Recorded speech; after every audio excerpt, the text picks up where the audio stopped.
morning to one and all present here. So, today marks the final round of Conquest 24, the annual case study competition of FMS Delhi, organized by the Consulting Club in collaboration with DF as its title sponsor. Our co-sponsors include Nature for Nature, Case Solvers, and Heavy Sham Consulting. Before starting, dear teams, first of all, congratulations for making to the top 10 finalists. You have made till here amongst the 1,000 plus registrations during round 1, followed by 100 teams during round 2.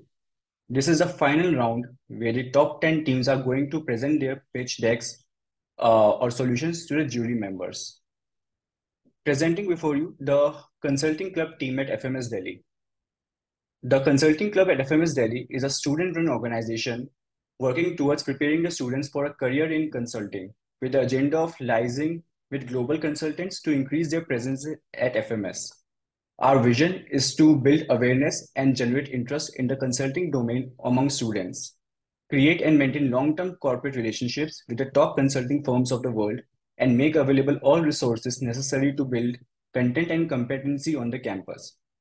The success of this event, Conquest 24, the annual case study competition, would not have been possible without the hard work of the consulting team. Our president, Shambhavi Kumari, and associate members, Avriti Arora, Anushri Jain, Rajat Sharma, Ronla Vinay Reddy, and Neha Prasad. We are delighted to introduce the jury members for the day. Our first jury member is Dr. Neha Bhardwaj. Dr. Neha Bhardwaj serves as an assistant professor at the Faculty of Management Studies. She brings a rich background in academia, having previously spent nearly 3 years at IIM Rohtak. Dr. Bhardwaj completed her PhD at FMS, where she also has been contributing to the advancement of knowledge through her teaching and research. Her teaching portfolio covers a range of subjects within the domain of marketing, focusing on consumer behavior, services marketing, and marketing management for PG students. Dr. Bhardwaj's research interests are centered around customer experience management and the dynamics of evolving consumer behaviors in response to new technology and media.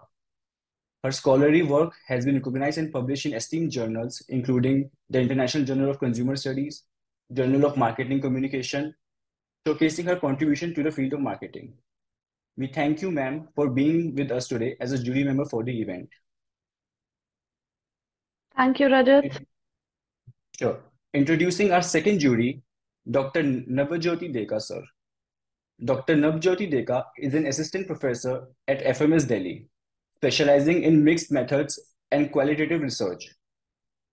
With a dynamic background that spans over 6 years across both corporate sectors and academia, he has enriched institutions such as Calories India, Rajiv Gandhi University of Knowledge Technologies, and VIT with his expertise.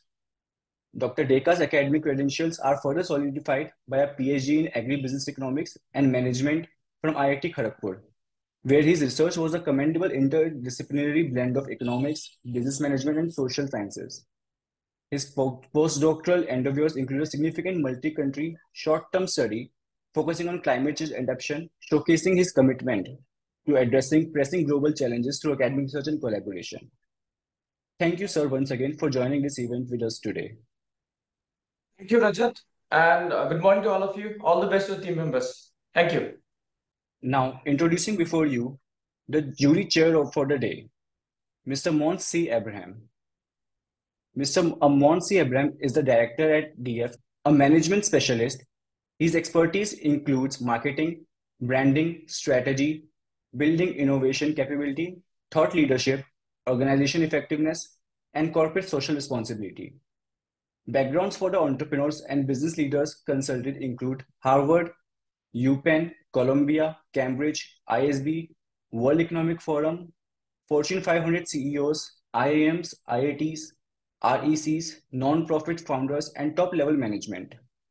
Mr. Monce was one of the few leaders selected as a mentor of change for the first ever Mentor India batch at National Atal Innovation Mission, and also has served as a mentor and jury member at leading national and global industry forums such as Startup India Program, Startup Weekend, Seedsters World, the Center for Entrepreneurship at Ashoka University, Global EdTech Startup Awards, and Nexus Startup Hub, amongst many others.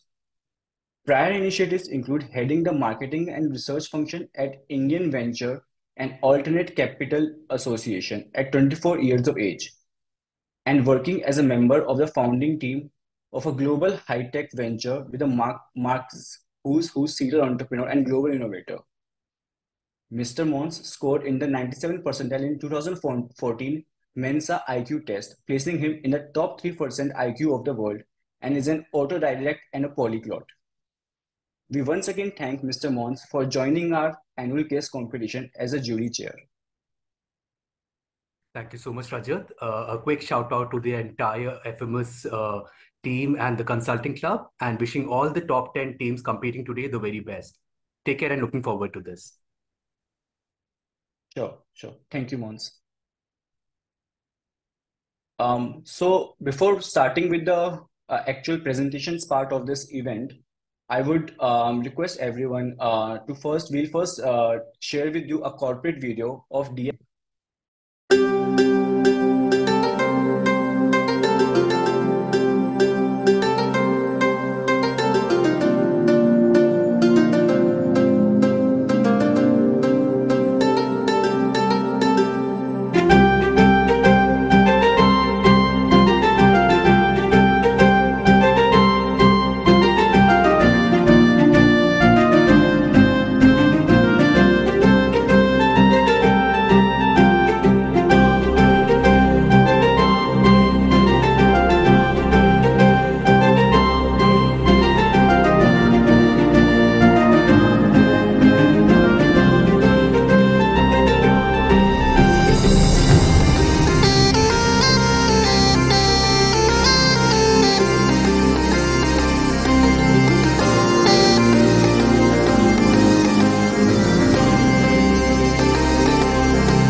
So good morning once again, dear sirs and ma'am. The flow of the event will be like this. You all three might have received the scoring sheet, where the order of the teams are also mentioned. So we'll be letting the teams in the same order, one after the another. And this is the presentation room where they'll be presenting their solution. And roughly we have instructed each team to they are having around 10 minutes for each of their presentation. After a particular team is done, we'll let the another team let in the same room. So all of you three will be staying in this room only during the entire presentation event. Does that sound fine? Yes. Definitely. Absolutely, please. Got it. Okay, so we'll after around 2 to 3 minutes, we'll let in the first team in this room. Got it. Sure.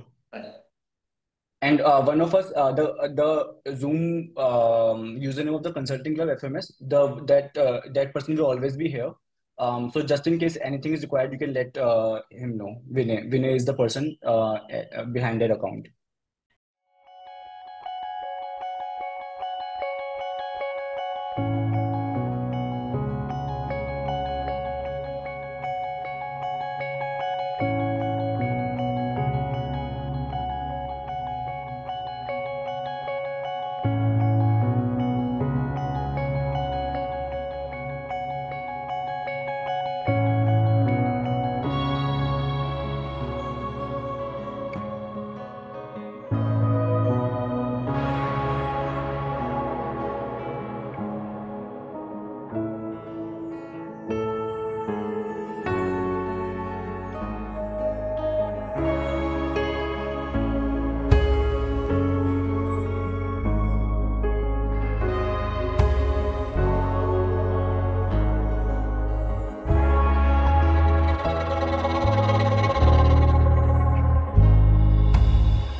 as employers are less likely to leave if they feel valued and have opportunity. We have also divided our market segment into 4 parts. Fourth market to explore, which is supermarket segment.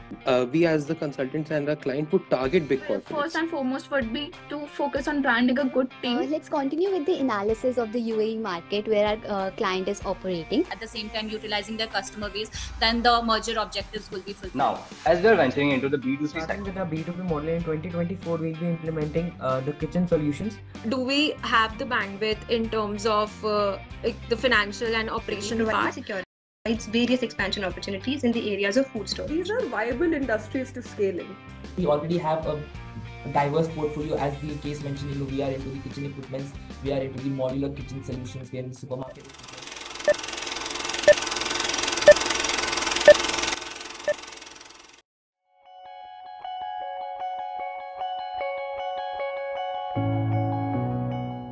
Greetings, respected jury members. I'm Manya Sharma from St. Stephen's College, and my team name is Manya Sharma 0911 for the record. To begin with my solution for the roadmap to turn the firm from churning to $3 to $5 million in annual revenue to $100 million plus in 10 years, let's first look at the roots of our company, where the company comes from. We see that the firm is based in the UAE, which is the second largest steel production hub in the Middle East, and it seeks to expand to all of the Middle East. And from the problem statement provided, we understand that the firm's founders had left their corporate roles 4 years ago. And so we assume that this company was also established 4 years ago in 2020, as far as this solution is concerned.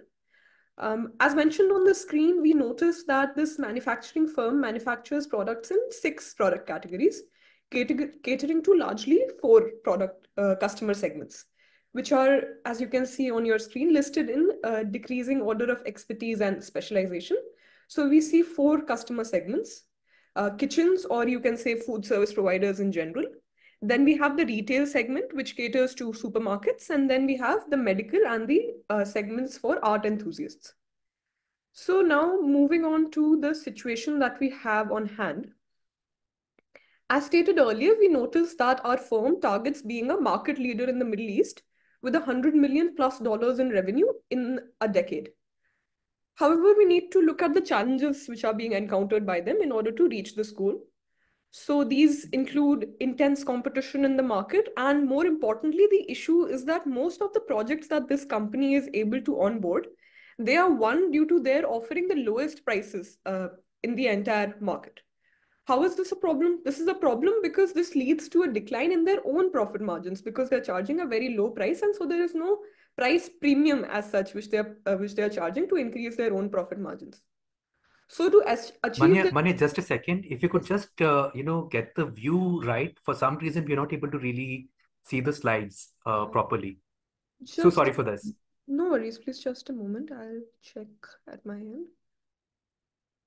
Can you see it now, please? This is perfect. Thank you so much. All right, great. Thank you. Just a moment. I'll have to shift the size of my screen as well. Great. Okay. So, now moving on to the situation at hand. As stated earlier, we noticed that the firm is targeting to be a market leader in the Middle East with $100 million plus revenue in a decade. So to achieve this goal, we essentially have 3 questions that need to be answered. So these could be how they can expand their presence in the Middle East. Secondly, it would be how they can increase their revenue. And thirdly, what strategic partnerships or alliances would be the most beneficial for them in order to reach these goals. So for these, my solution recommends that the firm should firstly build its brand value so as to expand its clientele and land high value projects. Secondly, it must also establish a new subsidiary premium segment, which I have named Aureus, a virtual name so that we are able to understand the idea, so as to increase its revenue. And thirdly, it must establish partnerships with complementary businesses in the MENA region in which it wishes to expand. And these could be luxury housing projects or large-scale retail projects where it could set up prominent supermarkets, etc. Other than this, it must also establish partnerships with reliable suppliers. Now, to achieve these ends, I have formulated a simple 4-step transformation plan, which would entail improving top management, Second step would be forming a differentiation strategy. Then they must invest in sales and marketing. And then finally, they must scale and optimize. So let's see how this would come to be. Firstly, when we do a thorough market analysis of all the segments that they cater to, which are restaurants, retail, hospitals, and decor, here we are using the TAM, SAM, SOM metrics, which stand for total addressable market, serviceable addressable market, and serviceable obtainable market. Here it is noteworthy that in the problem statement, we were only given their revenue, which was the only number provided in the sample document. So unfortunately, we can't project the financials specifically, but we can see what their obtainable market has been in the past years. So by calculating this, we come to know that they have only managed to accumulate 0.5% of the total obtainable market. And further, this slide is organized in a sequence of declining profitability of segments. And so we notice while the three segments are viable markets to expand in, because these trends are in favor of our company, such as the setting up of coming of food halls, the tourist sector expanding in the retail section, we see that there is a need for eco-friendly supermarket shelving solutions. In hospitals, we notice that there is an increased need for clean, easy to clean surfaces, etc. These are viable industries to scale in. So when we are trying to provide a solution for our company, we need to ensure that we are optimizing our resources. In this sense, we notice that expanding in the decor segment is not really viable for us because it is an oversaturated market and it also experiences reduced sales due to its inessential nature. So this was our market analysis. Now, when we are moving on to the solution, firstly, we need to understand what are the key problems due to which they are unable to scale at the moment. So here we are able to pinpoint largely three issues. Firstly, our company faces an issue of weak top management. Excuse me. So while the founders possess strong technical acumen, it doesn't exactly transform into leadership abilities. Leadership is not their forte, which is why they are unable to crack high-value clients at the moment. They have technical acumen. Their team is also very strong. Their products are also of good quality, but they aren't able to scale it up. Here subsequently we'll be looking at a case study where we notice that top management is very important for running a firm. So we'll be looking into detail in that. Secondly, the problem is poor sales and marketing. Again, while our firm's products are of premium quality and are innovative, they are unable to target the entirety of their obtainable market, which is due to their not investing in sales and marketing initiatives. Excuse me. Thirdly, they are facing low profit margins, once again, as stated earlier, because they are not charging a price premium and are offering the lowest price available in the market. So now that we've understood the problems, let's look at the 4-step transformation program in detail. Firstly, the firm needs to fix their issue of top management by establishing the roles of CEO, COO, and CMO in their organization. Again, strong leadership would transform their organization and lead to an increase in revenue, as well as better expansion, cost efficiency, productivity, and better brand positioning, which will be brought about by each of these people who are working in these roles. Next, the firm would need to invest in aggressive sales and marketing initiatives so as to increase its visibility and increase its client base. Here, digital marketing and partnerships with complementary businesses would be of crucial importance, which we would be talking about in detail. Thirdly, the firm is recommended to establish a subsidiary luxury aspirational segment. Let's say this brand is named Aureus, and this would help it increase its profit margins as well as become more prominent in the B2C opportunities as well. Since it is an aspirational brand, people would want to associate themselves with it. If you have an aspirational brand, say Lexus. Lexus was created by Toyota as a subsidiary luxury brand. So even if somebody is unable to afford a Lexus, Lexus's brand visibility and brand value would also lead to a surge in sales for Toyota. So they need to establish a subsidiary luxury aspirational brand. And after all of these 3 steps, the firm would have established a solid foundation for itself in the market. And now the only thing left would be to scale and optimize its operations so as to gather all of the market of the Middle East, which is its target. And for scaling, it would acquire and collaborate with new high-value clients in the Middle East region, while also ensuring to retain the current client database. Because we saw in the problem statement that they have a history of having high-value clients. So they must retain those and go on to acquire new ones. As far as optimization is concerned, like we talked earlier, it is recommended to close the decor segment entirely and instead invest those funds for the 3 steps mentioned earlier, as well as to expand Aureus, which would primarily cater to the premium kitchen segment. We are saying that Aureus caters to the premium kitchen segment because that is the most profitable business that they are currently in. And we recommend retaining the hospital and supermarket product segments for a steady source of income because it is also decently profitable and will bring us a steady source of revenue. Decor, we must close it down to optimize our resources. Now let's look at these steps in detail, how we would be going about bringing these transformations into fruition. Firstly, we must understand why my solution chooses these 3 portfolios in the C-suite in specific. Because we could have opted for a CFO, we could have opted for any other CXO level executive. But these 3 were taken into consideration because we have limited funds here, because we have several avenues to invest in. We need to invest in the improvement of our top management. We need to establish a new premium brand. We need to bring about strong sales and marketing initiatives, among others. So at the moment, we only need these 3 portfolios so as to scale our operations and to become a market leader. See, the most important asset of a company, I understand, is its people. So change in top management, like we talked earlier, has shown to increase its revenues according to several case studies, including one which was done by graduates from Wharton and Kellogg's. So there they showed us that change in top management is shown to improve company revenue. And not just that, it is shown to improve company culture, which I have read about personally as well. Say, for example, we have Satya Nadella, who transformed Microsoft, which was known to be one of the most competitive spaces to be in when you talk about the company's external environment or when you talk about the company's internal environment. Microsoft was insanely competitive, very difficult space to exist in. Then came Satya Nadella, and he transformed the company culture in a way that it was collaborative and open with not just those outside the companies, such as with external companies, but it was very collaborative and open in its culture within the company as well. So the internal environment of the company changed, which obviously helped us to boost its operations, to boost its revenue. So we need to bring about these changes in our top management. Secondly, the second step would involve improvement in the sales and marketing initiatives. Once again, we understand that our firm's products are of excellent quality, but once again, they do not attract high-value clients. This is due to a weak brand presence. See, for example, if you say that you can buy a car from Maruti Suzuki, for instance, which would cost you as much as a Mercedes, it would cost you 50 lakh.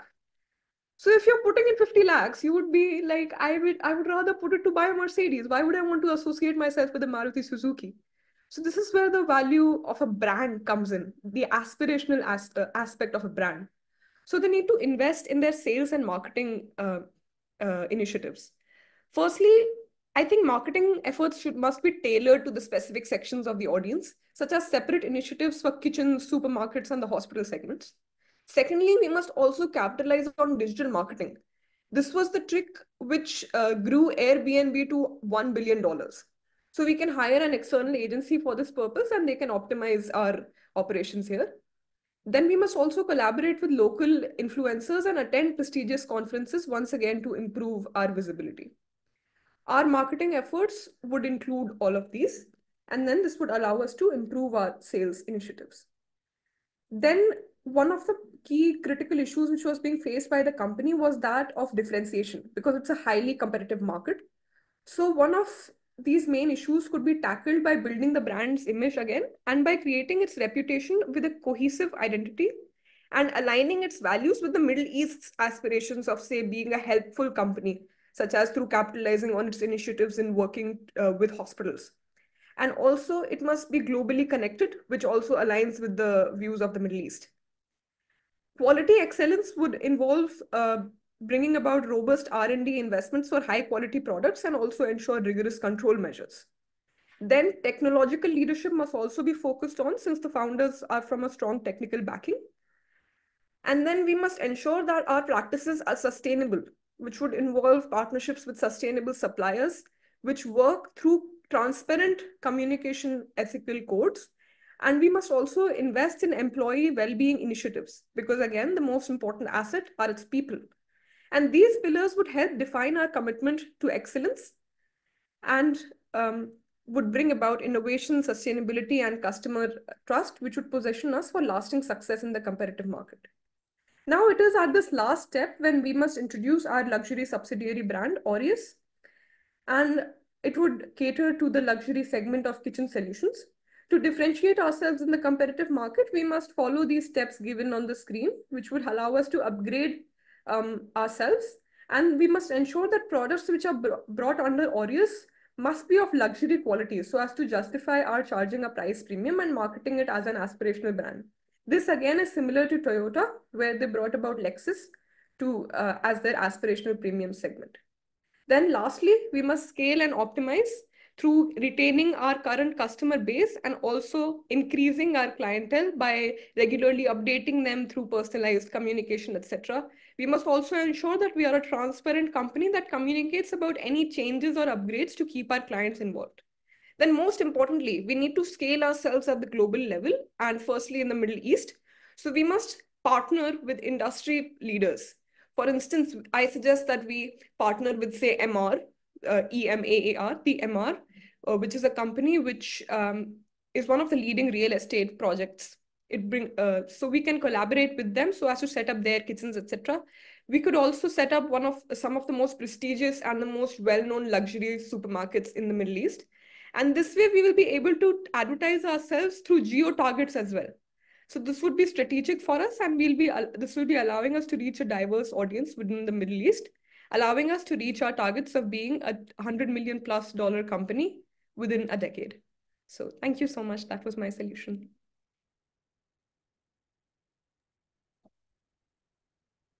Thank you, Manya. Dr. Neha, Dr. Nabha.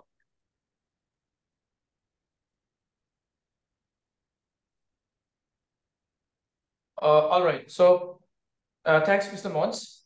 Manya, so you have an ambitious plan to expand to $100 million business in revenue, right? Yes, just imagine there is a venture capitalist firm or investors like Berkshire Hathaway or Tiger Global or 3G Capital, right? Who has a successful track record of hand-holding different businesses, fine. And then there is, say, Saudi Arab Steel or any famous steel manufacturing firm from the UAE region, fine. Now, when you seek strategic investment, whom would you look for? I hope I'm clear in terms of the question. Am I clear? Okay. I understand that we wish to understand what we would want to know when we are trying to look for an investor, whom we have the best odds with for landing an investment to scale our business. So I would say it must be someone who has, most importantly, the ethical values that we see in ourselves. Because as you said, there are huge market players. We have, I'm sorry, I'm missing out the name, but there are companies which are churning hundreds of millions, billions in revenue. So what do we have on them to show our investors that why you should invest in us? So I feel that most importantly, we should see that they have ethical values that align with ours.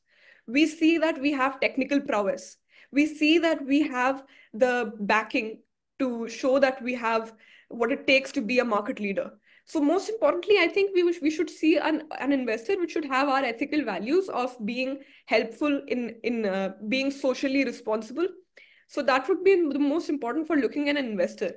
When it comes to what we have to offer, I would once again say that we have the technical prowess, and when we ensure that all of these solutions are implemented, the first three, it is then we bring about our luxury aspirational brand as well, which would exponentially boost our revenue as well as be beneficial for the investors.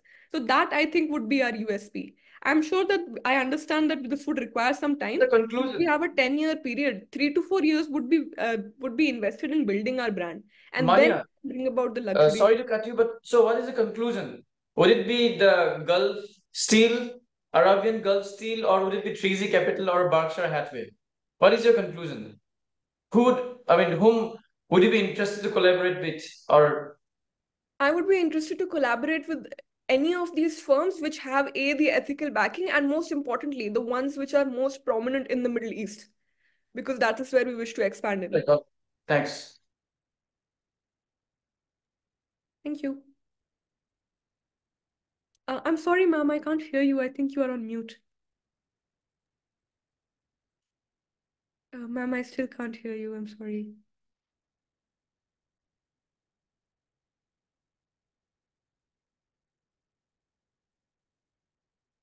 Neha, you're on mute. Okay, still not working. We can actually unplug the headphones from the port of the laptop and then try again, because that's a common occurrence which happens. That might help.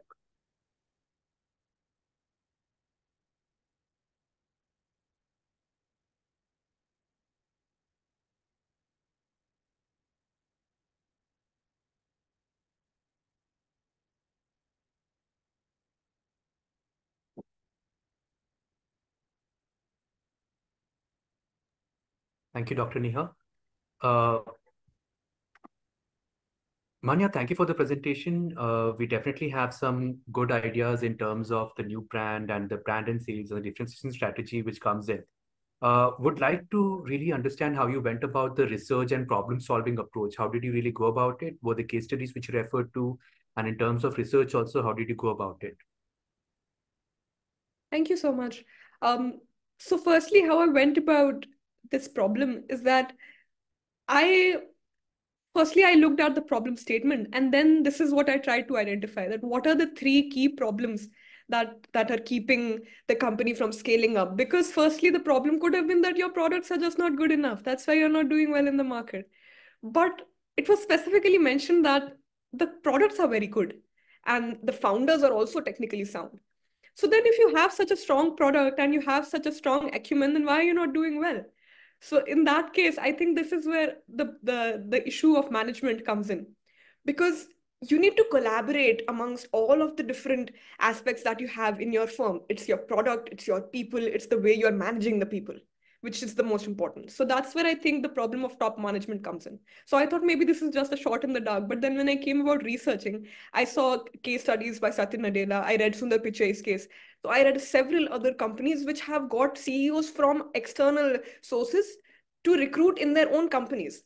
So why would you not want to promote someone who is already in your own company, but want to get someone who is from an external source? So that's when I got to know it's very important to have strong leadership in a company. Then once again, now you have good leadership, now you have a good product, now you have strong technical acumen. Now why are you not doing well? So now the problem could be two-phased actually. So 2 and 3 on this slides could be interchanged. So you need good profits and you need good sales so as to scale those profits. So this is how I went about solving the problem.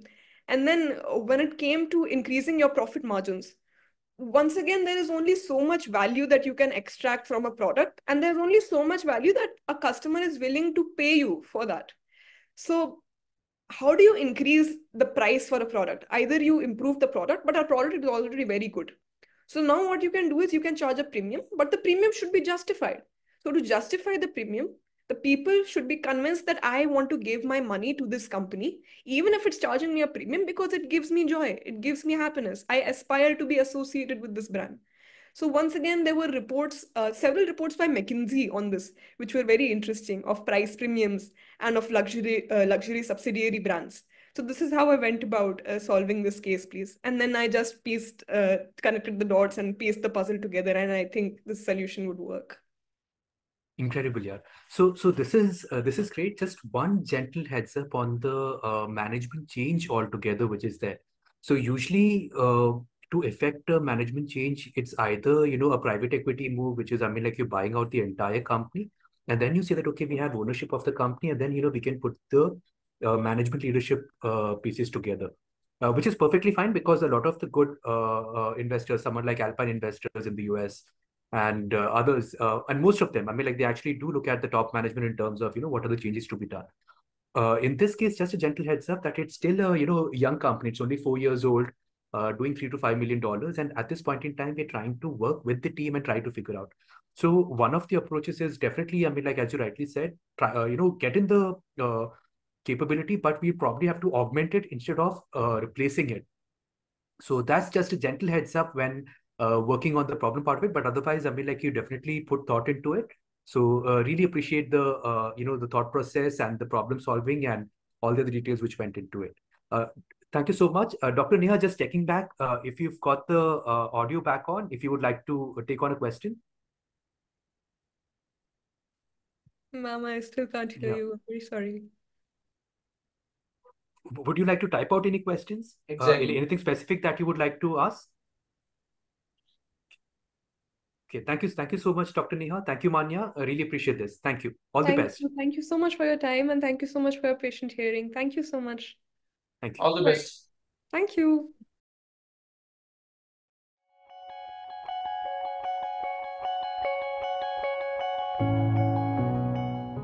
As the problem statement asked, we created a pitch deck to propose a strategy for creating growth and scale for our organization, which is aptly called AGOG Logi Synergy.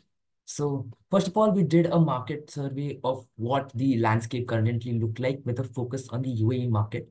We found out that overall the economy was growing pretty fast. The GDP growth had seen tremendous increase over the past 13 years due to the energy-fueled economy, and it showed a lot of diversification, which meant that even in the future, with decreasing dependency on oil, the economy would increase, especially in the UAE, and the Middle East also showed similar trend. This was shown by the fact that the non-oil GDP itself was increasing by 8.5%. And of course, be having the 13th largest port, like Jebel Ali port, was of course a plus point for the UAE market as well. Apart from that, in the steel industry, when I researched, it was truly wonderful that, UAE was among the top 20 countries in steel producing. And, a lot of the production actually exported out of the country, which meant that it was doing a lot of value-added work within the country when it came to stainless steel industry. And when we dived deeper, we found out a few growth drivers that were the reason behind this impeccable success. So, of course, one was the large infrastructure and construction projects in the area, which ensured that there's a constant demand for steel, which ensured that the industries in the country were thriving. Apart from that, the growing population meant that the need for commercial residence was also increasing. There was, of course, the government intervention with Vision 2030 plans, which focused more on knowledge-based industries and advanced infrastructure building, which relied heavily on the steel industry. And of course, you have the free trade zones in Dubai and a lot of foreign investment, which also promoted the industry within the country. And of course, last but not the least, a lot of the processing in the steel industry is energy intensive, and cheap energy, although right now through oil, does help UAE in the current landscape as it stands.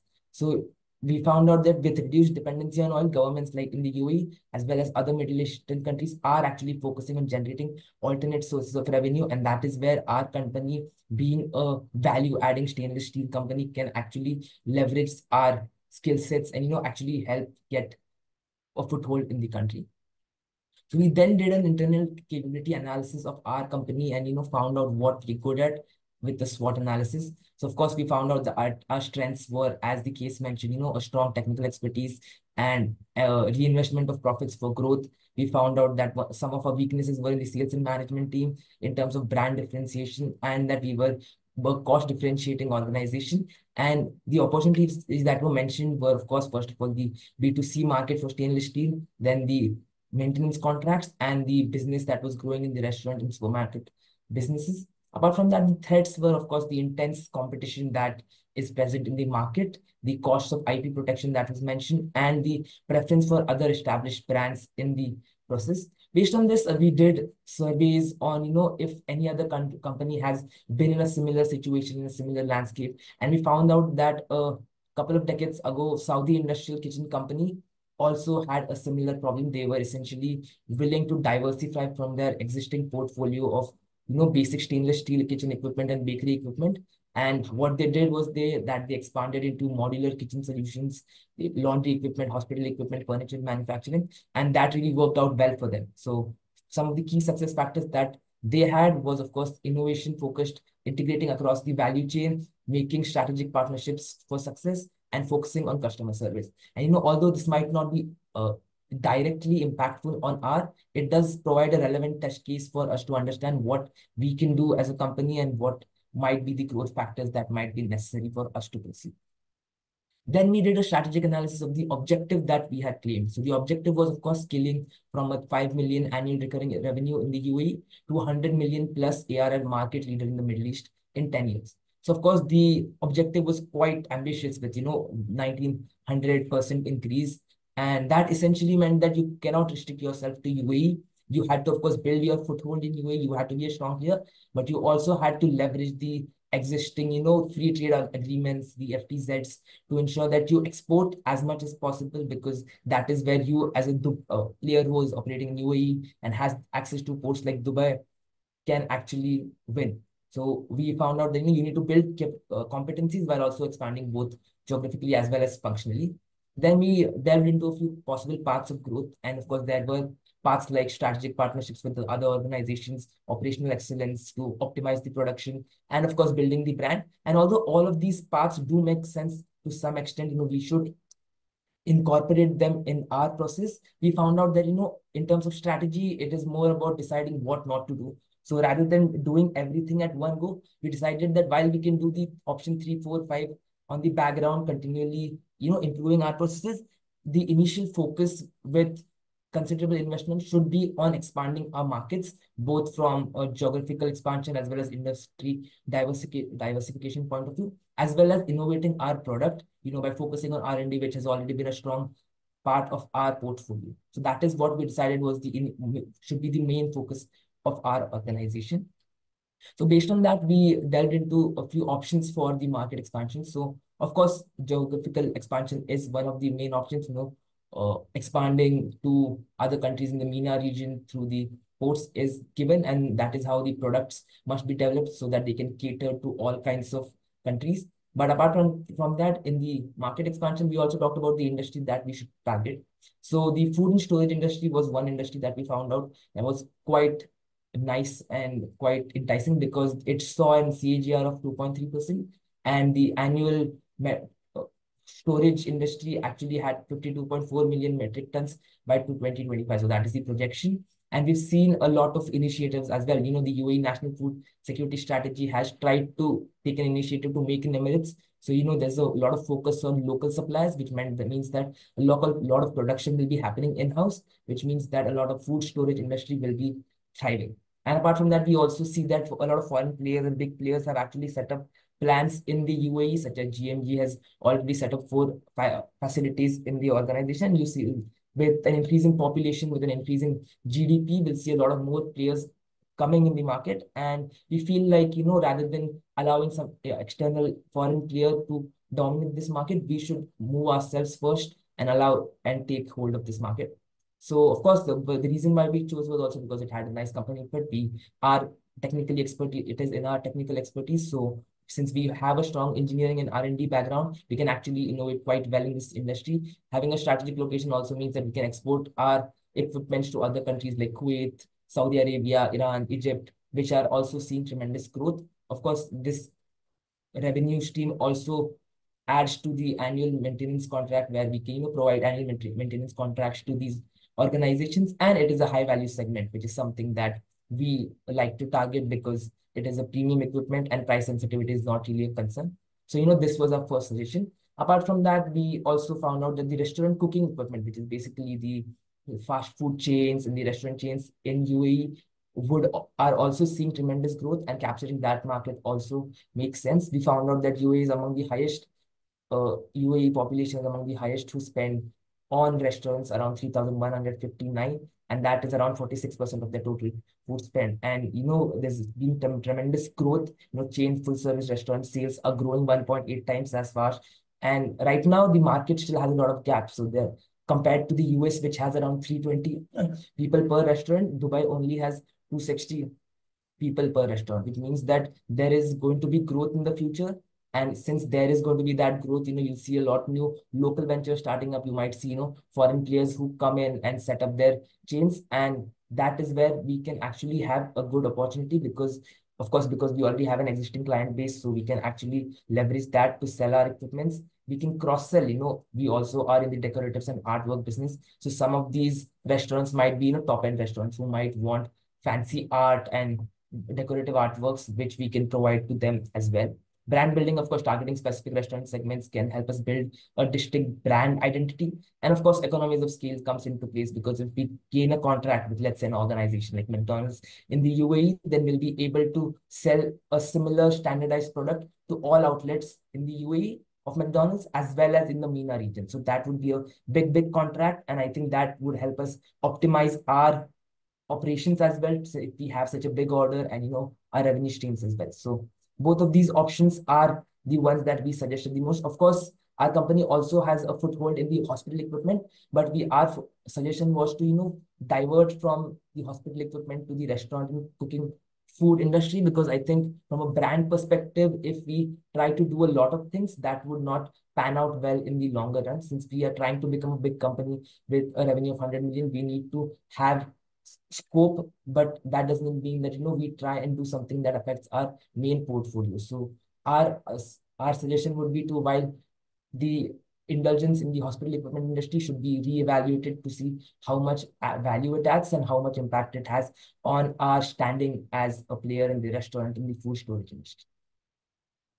Then we also talked about the product development. So our focus was on differentiation. So we found out that currently what was lacking was that we were not able to differentiate our product. We were basically winning contracts through sale.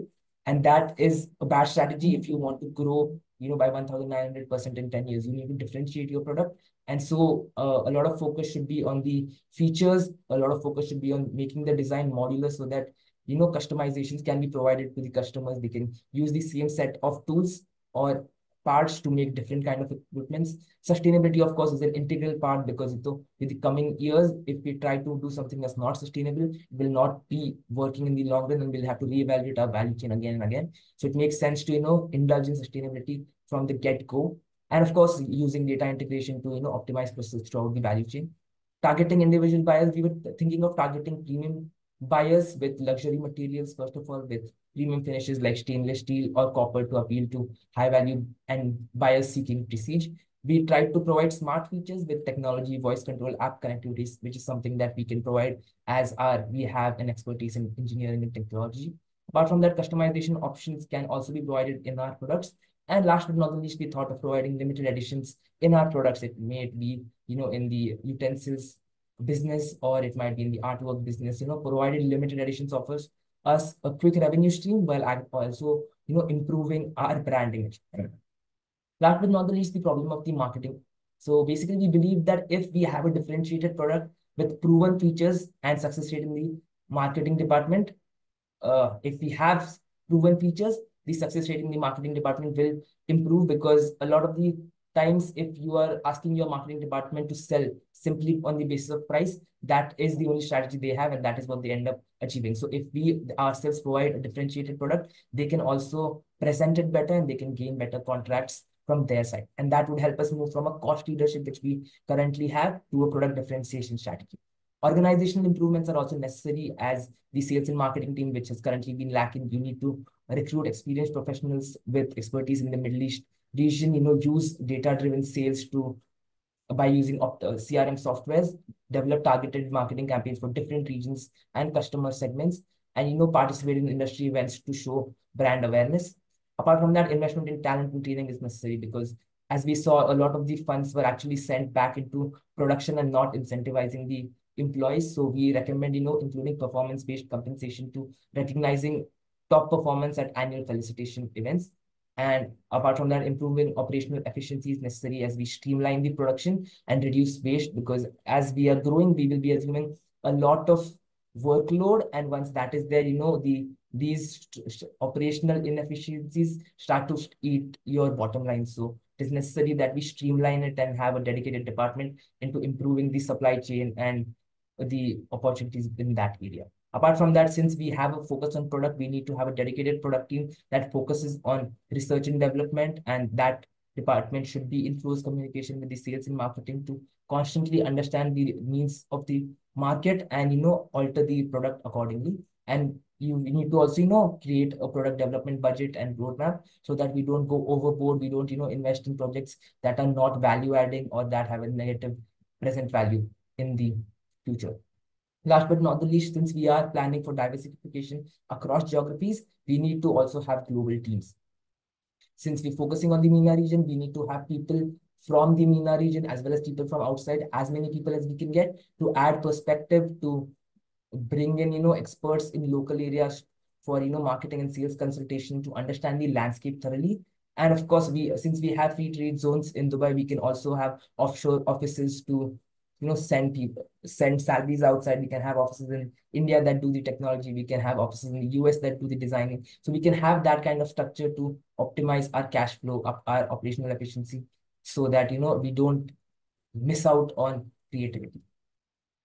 Last but not the least, so based on this analysis, we also created a strategy diamond on how we can move ahead with this strategy. So the arenas that we plan our organization will be functioning in is the high value, that in the products area, that is the high value food manufacturing and storage equipment.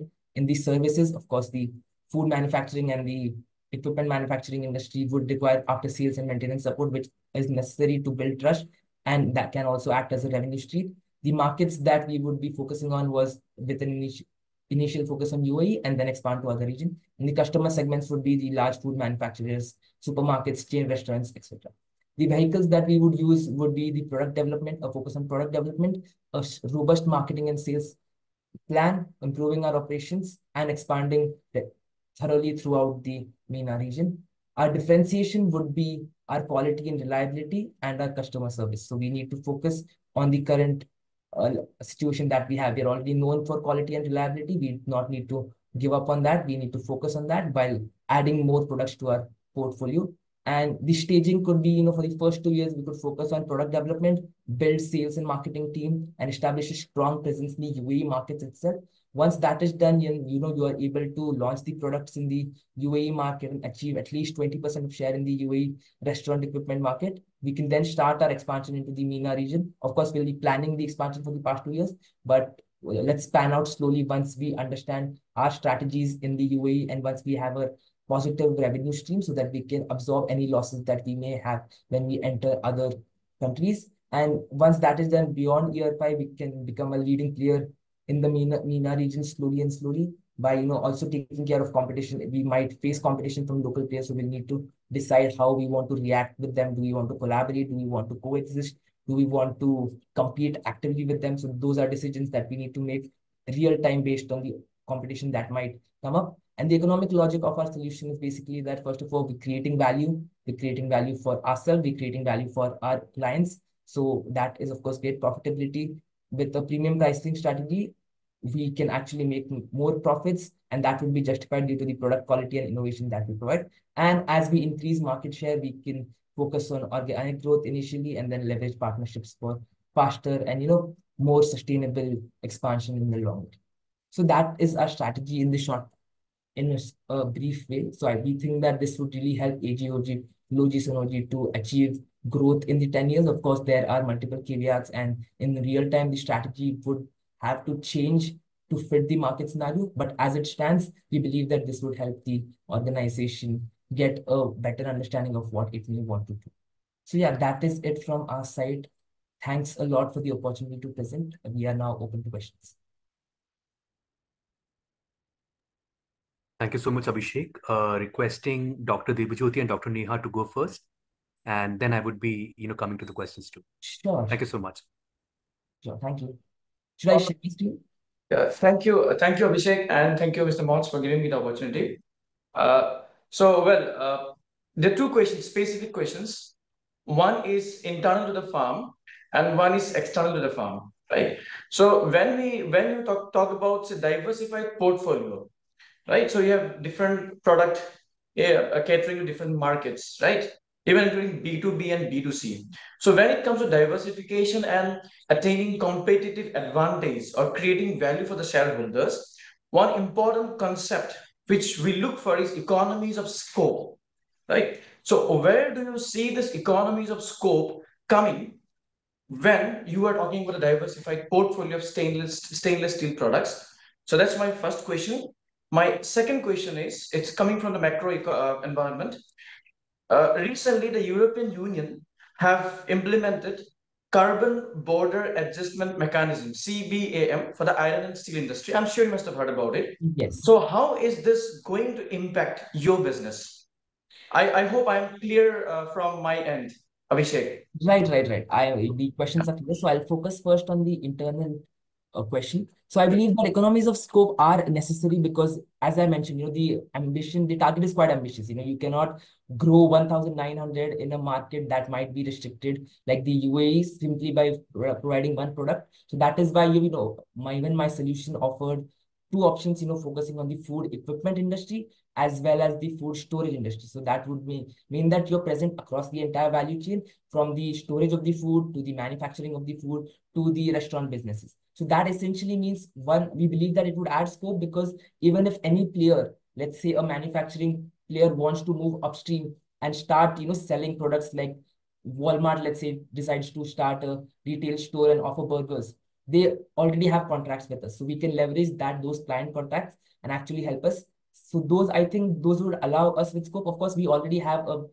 diverse portfolio, as the case mentioned. We are into the kitchen equipments, we are into the modular kitchen solutions, we are in the supermarket equipment and decorative art and artwork also. As I mentioned, you can actually, if you're collaborating with premium restaurants and hotels, you can actually provide those services to them as well. So, while we also have scope, if we target the right markets, we can also leverage the clients that we have, which is one of the reasons why I focused on not continuing or investing as heavily in the hospital equipment, because compared to the other industries, the hospital equipment seemed a bit different. And we felt that while it would make sense to diversify to de-risk our profile, we felt that as a brand image, if we are associated with the hospital equipment, that might not fit well with a lot of players who are, functioning in the kitchen equipment or the modular kitchen solution. That is why, and as a part of strategy, you need to sacrifice somewhere to gain somewhere. So we feel like that is a place or a decision that might be hard. Of course, we need to have better facts about, which department is adding how much revenue.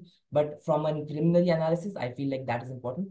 Apart from the external aspect, the carbon tax that you mentioned. So I feel that that will be a big player. And I think a lot of companies have started investing heavily in their green energy because of this aspect, because they know that they no longer can get away with it. And I think that is why, one of our focus was also on sustainable development, because we feel like right now, Dubai or UAE or our company, for instance, may be able to afford the carbon tax to some extent, but in the long run, it cannot. So while right now, if your processes are focused on heavily on, using natural gas and similar energy sources to drive growth, you can continue, but you need to slowly phase out. So that could mean that you can move out your production facilities to areas which are more rich in natural resources. So for instance, and one of the biggest reasons this works is because, as we know, Dubai has a free trade zone, so it can actually bring in goods at a much cheaper rate. So that is a big advantage, and that's why you can outsource your production. You might send it to India if you want, if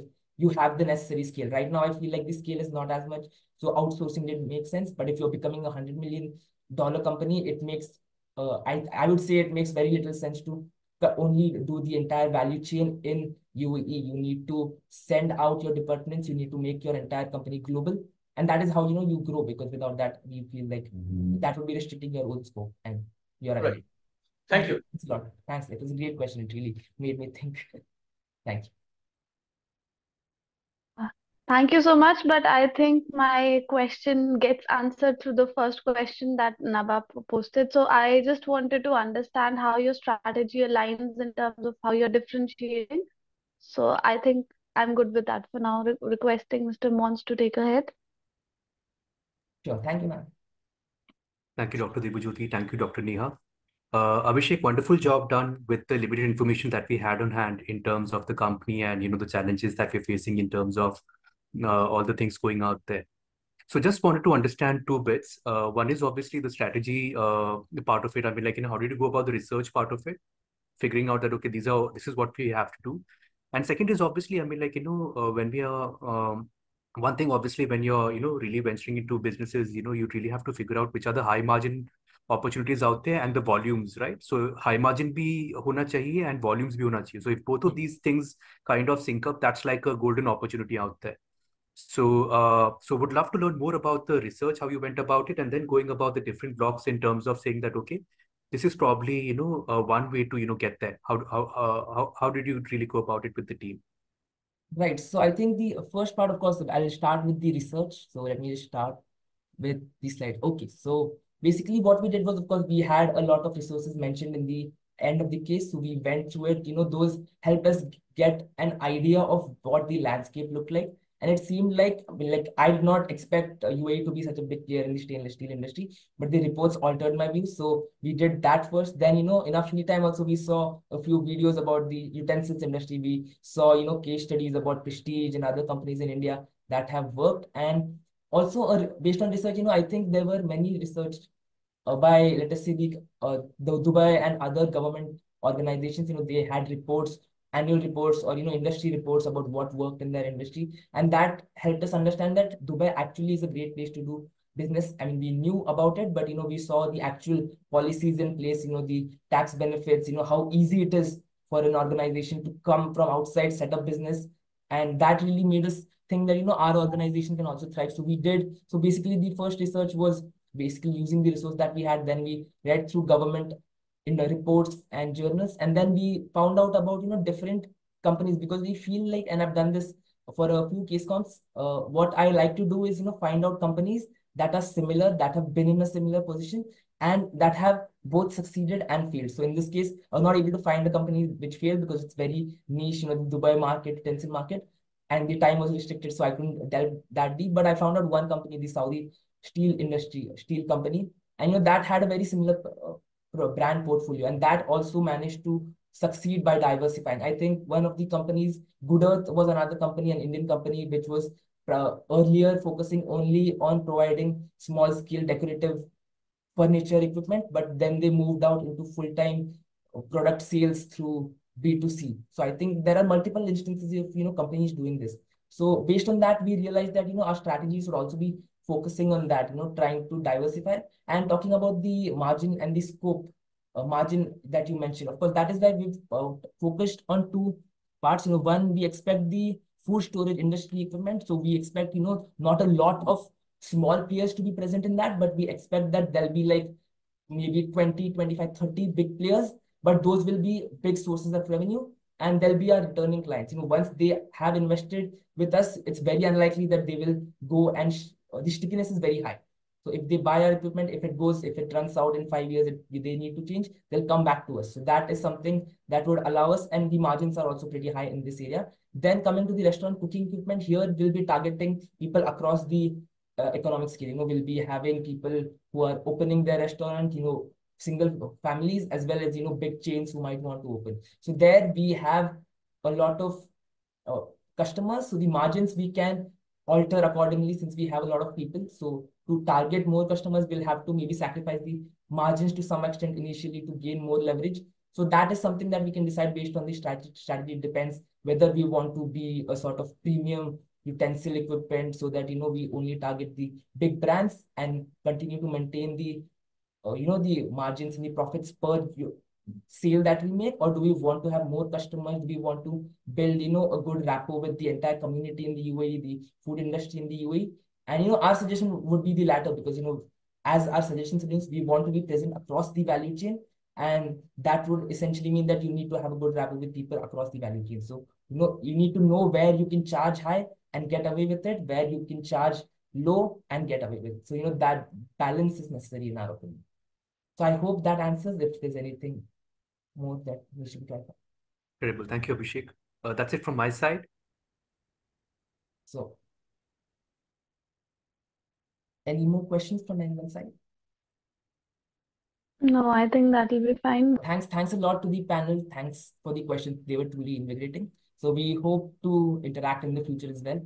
So this is Team StratQuest signing off. Thank you. Bye-bye.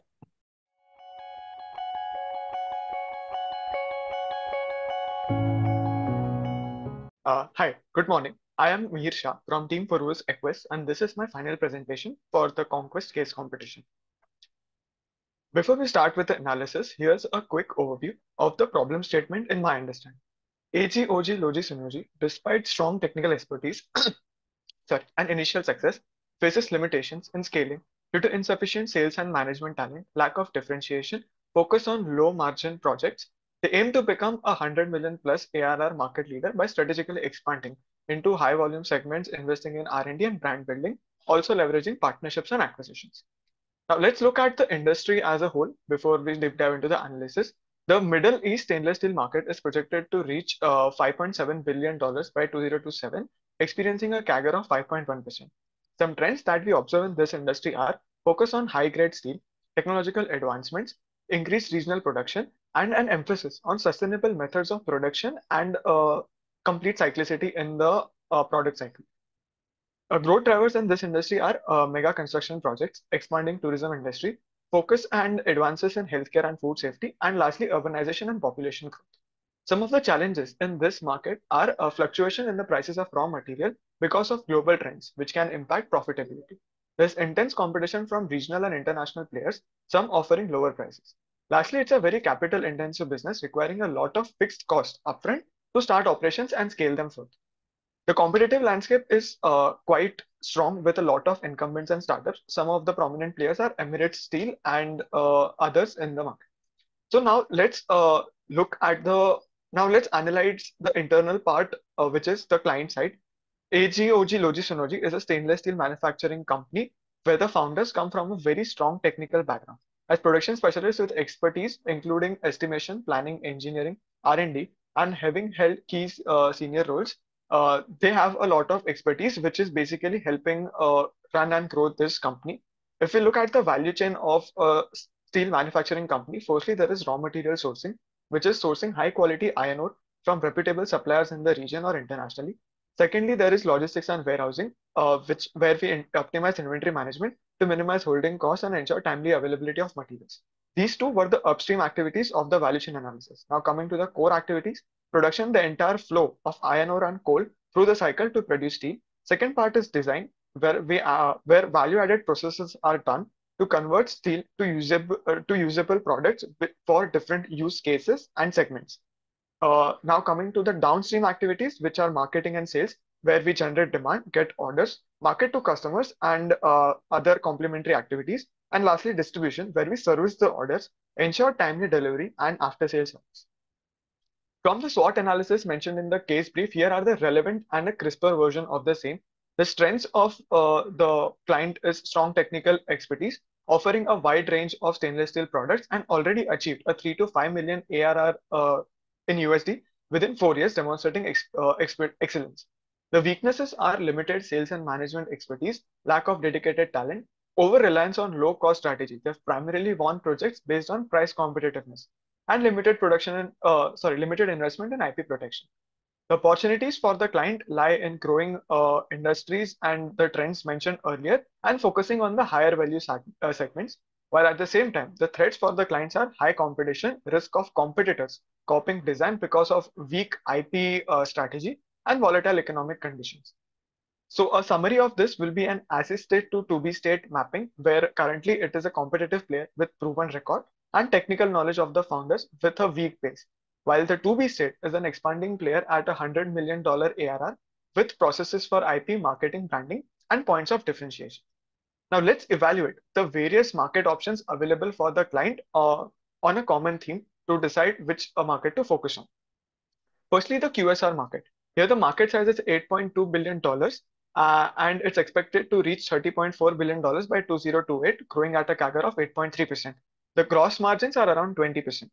Application for steel in this market is extensive, with use in kitchen equipments, counter storage, etc. If we look at the growth drivers, there is an increasing demand for consumption of QSR products, while the challenges is intense competition and it's a very price sensitive market. Second market is the fine dine restaurants market. This in UAE is at $2.2 billion, experiencing a CAGR of 5.4%. Profitability falls a bit to 10%, while the application for steel is moderate, primarily in kitchen equipments and decoration. The growth drivers for this market are rising disposable income, increasing tourism, and growing demand for premium dining experiences, while the challenges remain more or less same as compared to the earlier market. Coming to the third market, which is tourism. The market is valued at $126.9 billion, growing at 5.2%. The profitability is at 10%. The thing to note here is that this is a valuation of the tourism industry, while the the serviceable market for steel is quite less here, which will be covered later in the analysis. The application for steel is hotels, resorts, tourist attractions, etc. While the market analysis, while the growth drivers are similar to that observed in the fine dine restaurants and the increasing trend for exploring more places among the youth. Coming to the fourth market to explore, which is supermarket segment. Here the market size is $84.8 billion, growing at 5.4%. The profitability is at 15%. Application for steel is moderate, ranging in use cases of shelving, display units, refrigeration units, trolleys, etc. The growth driver here is expanding population, rising disposable income, and growth of online grocery shopping.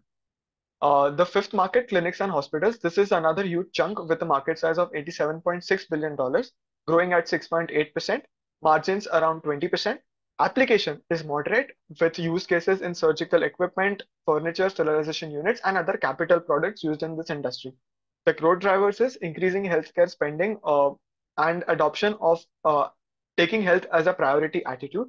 And lastly, we have the real estate segment where the market size is a whooping $420.8 billion, growing at 5.7%. The margins are roughly around 12%, while the application for steel is very high for construction materials, building components, and other systems. The growth driver for this market is rise in urbanization, government infrastructure projects, and mega events like the Expo and others held in Dubai and other similar nations. So that was the analysis of the various market opportunities present for the client AGOG Logi. Now, to summarize this and arrive at a decision making, this is where we look at. We can see that real estate is one of the highest market sizes with an almost comparable growth rate across all other segments available. Among these industries, if we look at where the relevant part of where steel is being used, based on high steel usage and moderate steel usage, we can see that it ranges between 10 to 20%. Again, we see the highest potential for using steel in this segments is highest for real estate at $111 billion. Out of this, if we see the gross margin and the net margin levels across the segments, it is more or less comparable with steel, with real estate being a bit on the moderate to lower side. But again, given the size of the industry and opportunity for application of steel, it nets out when we look at the absolute numbers. Here, the gross margin possible are $66.6 million and the net margins are $33.3 million. Hence, after doing an in-depth analysis of various market opportunities, the recommendation for the client is to focus its effort on the real estate segment. It has the largest market with strong growth drivers, comparable growth rate across other segments, and has high usage of steel in various functions of the industry. Over the next 5 years, AGOG Logi will be able to clock an ARR of $600 million. Apart from that, as asked in the problem statement, here is a report of the other competitors in this industry. We have taken 5 main here: Emirates Steel, Jebel Ali Free Zone Steel, Qatar Steel, Saudi Steel Pipe Company, and Mohammed Al Shia Company. The USP for these range from integrated steel manufacturer to large production capacity, variety of products offered, and niche specific players. The strengths include strong brand recognition or extensive product portfolio, strong domestic market presence, advanced for manufacturing technologies, and extensive experience in steel projects, respectively. Lastly, the expertise again boils down to either the product portfolio, the operations, and the scale, or their network in the market. This is an overview. The details can be covered later if we have any questions on the same. And lastly, the problem statement asked of us a broad range of questions that the client can look at. In my opinion, the 2 steps for now to achieve the target of ARR $100 million, they have to focus on the real estate segment and work on brand building and trust among the market. The other parts like IP can be looked at later because as mentioned in the case brief, it is a very expensive process, and at the same time there is constant innovation happening. Hence, it won't give a long-term sustainable competitive advantage. So how can we exactly build a brand and trust in the market? Firstly, highlight the technical expertise of the founders. showcase the founder's strong technical background and experience through industry publications, case studies, and various other media interaction platforms. Then the next part to build trust is to focus on quality and customer satisfaction. Implement robust quality control measures and obtain industry certificates. A comparable metaphor will be the ISO certificate in India. Then all the positive customer reviews and project success stories can be compiled and showed to other clients while pitching, and offer excellent customer service, which will help in word of mouth as well. Emphasizing on sustainability and social responsibility is a very key aspect of this industry. In the annual reports of Tata Steel, for example, out of an investor presentation of 50 odd slides, 10 to 12 slides are focused just on how they are optimizing their sustainability and circular economy strategies. This is because steel manufacturing industry is a very carbon heavy industry, and it is working on this aspect of the industry gives a lot of uh, trust and confidence in the market to such companies. Adapting eco-friendly manufacturing process will help reduce environmental impact. Sustainable material sourcing and distribution will add carbon saving to the entire value chain. And lastly, building a strong digital presence and to build a brand. This might sound a bit unorthodox for this industry, but we have also seen this in the case of Tata Steel, where they recently developed a mobile application for ordering for their steel products. It is called Tata Steel Ashiana. So not developing an entire application, but starting on the digital journey will be a good place where we develop a user-friendly website showcasing the products, capabilities, testimonials, and our expertise. Utilizing social media platforms to engage with potential customers, share insights, and showcase the company culture. Implementing SEO strategies will help with online visibility and organic reach. While digital might not translate directly into sales, it's a great organic way to reach out, build trust and awareness in the market. That was my presentation for the final round of Conquest competition. The floor is now open to questions. Thank you for this opportunity. Thank you. I would request Mr. Monce to take it ahead first this time, if that will be fine. Thank you, Dr. Neha. Mihir, first of all, thank you for the presentation. It definitely covers a lot of detail. Would love to, really understand how you went about the research part of it. One thing is definitely, I think, we missed the tangent part, which is, the products part of it, but that's fine because I think, probably we were not able to, really put it across in the limited information that we shared, but would like to understand the research part where you went about the market analysis and how did you really go about that part? Yeah. So my sources were mainly secondary, referring to Statista, Euromonitor, and other sources available. I found a bit of a problem with the UAE and Middle East specific data. So at some places, I've taken comparable data. For example, like the certificates part that I mentioned, I could not find the exact certificate applicable in those markets. So I took a comparable example of the ISO certificate. Research was mainly secondary through Euromonitor, Statista, and other reliable sources. So ISO is perfectly fine because that was one of the recommendations which we actually shared on the ground with the company. Because, as you go up in the value chain in terms of the kind of customers you're dealing with and the kind of deals that you're dealing with, they have some basic filters in terms of which are the companies who can take the orders from them. Right. So we figured out that, we could work on those things. Right. So again, some of the ideas which you've shared might seem fundamental, but that's definitely the way to go. And just a gentle heads up again that, one thing that we probably missed was the problem statement, which is, the products that the company is specifically dealing in. So we have mentioned actually around 6 products, going down the level of expertise. So starting with hoods and ventilation, then kitchen equipment. So the steel is actually the input from which, the finished products are made. The company has the expertise in the finished products. And then, they're looking at the B2B part of it. But having said that, again, still looking at some of the other ways you went about the problem, it still, is something that is helpful when you're thinking of, really working on the problem. Okay, so taken feedback noted. Thank you. Dr. Neha, Dr. Nabajyoti, yeah. Okay, so as Mr. Monce said, you have missed the problem statement, but nevertheless, can we go back to the slide where you have mentioned about the profit margin? So this one? Yeah, this one, yes. So I'm a little confused about this part. So when you talk about the gross margins, is it the margin of the particular industry, say real estate, or is it the margin that the steel company can earn by selling to that industry? So the So, latter one. sorry? The latter one. The margin that the steel company is likely to get from that sector. Okay, so based on this, so you're suggesting that real estate is the most profitable one, isn't it? Not in terms of percentage, in terms of the absolute value. So this is the percentage. So at percentage level, it's not the best. But when we multiply that with the opportunity present and what the client will be able to milk out of it, that is when it makes sense that this is where we should go. So I've taken a mere assumption of a 0.5% market share. Okay, all right. Fine, take it. Thanks.